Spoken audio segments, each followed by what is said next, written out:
পবিত্র শাওয়াল মাসের চাঁদ দেখা যায়নি। ফলে দেশটিতে 1447 হিজরি সনের রমজান মাস 30 দিনে শেষ হচ্ছে। অর্থাৎ আগামী শুক্রবার পবিত্র ঈদ উল ফিতর উদযাপন করবেন সৌদিবাসী। বুধবার রাতে সৌদির চাঁদ দেখার খবর প্রকাশ করেছে খালিজ টাইমস। খবরে বলা হয়েছে, সৌদি আরব ঘোষণা করেছে যে শাওয়াল মাসের চাঁদ দেখা যায়নি, অর্থাৎ দেশটিতে শুক্রবার হবে পবিত্র ঈদ উল ফিতর।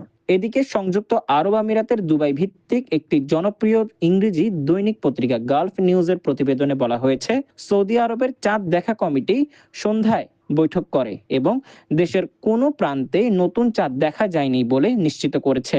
ফলে এই বছর সৌদি আরবের রমজান মাস 30 দিনে পূর্ণ হচ্ছে। চাঁদ দেখার মাধ্যমে নতুন মাস নির্ধারণের যে ইসলামী ঐতিহ্য রয়েছে, সেই নিয়ম অনুসরণ করেই এই সিদ্ধান্ত নেওয়া হয়েছে। আরবি বর্ষপঞ্জিকা অনুযায়ী রমজান মাস হলো নবম মাস আর শাওয়াল হলো দশম মাস। এই শাওয়াল মাসের প্রথম দিনই